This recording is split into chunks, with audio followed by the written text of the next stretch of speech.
Talking about people not wanting to defend Australia, I can't believe people are wanting to defend Joe Biden. Now, you know, of course, that Biden wasn't prosecuted for retaining classified documents at home because the special counsel felt that, well, mentally he just wasn't up to it and a jury just wouldn't believe that he'd done it deliberately. He was just a doting old man.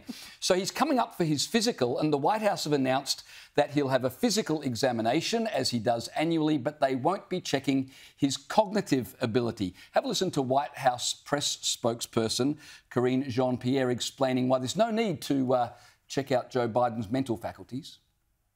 Does the White House think that the idea of the president taking a cognition test, a cognitive test, as a part of this physical is a legitimate idea? He shows it every day on how he thinks, how he operates, and so that is how Dr. O'Connor sees it, and that's how I'm going to leave it. He shows it every day, how he thinks and how he operates. Here's Joe Biden every day, thinking and operating.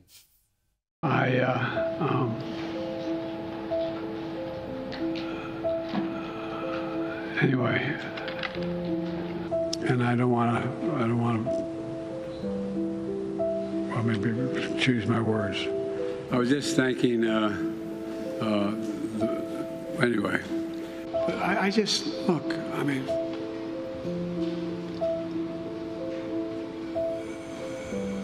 Putin's kleptocracy, yeah. It was in January, after being elected, the late January, early February. But of course, the Democrats and the left-wing media, they insist, no, he's absolutely fine.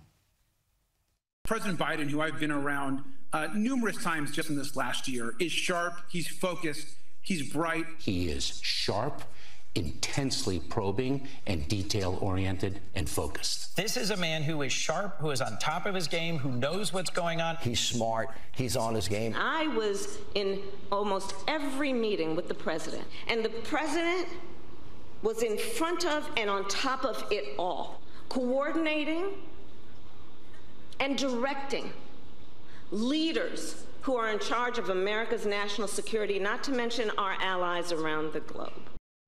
Now, I've got to point out, I'm not so sure Kamala Harris saying that you're a really intelligent person is a great commendation, because you'd be starting from a very low base, wouldn't you, Caleb? Oh, it's terrible. In fact, I heard Kamala today, almost like she's setting herself up to be the successor.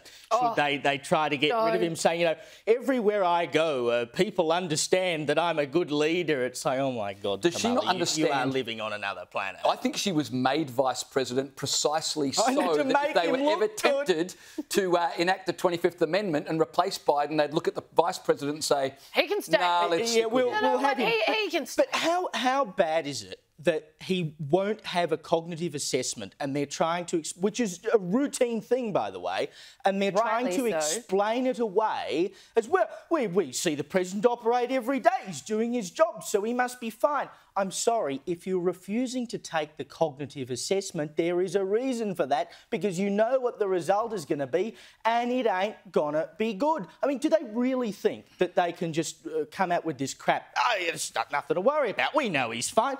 We know he's not fine. Well, we watch him operate and talk every day. The other part of that is NBC ran a poll recently saying 3/4 of Americans are worried about Joe Biden's mental faculties. So wouldn't you, just to help build trust and faith in the administration, you'd do the cognitive test just to allay their fears?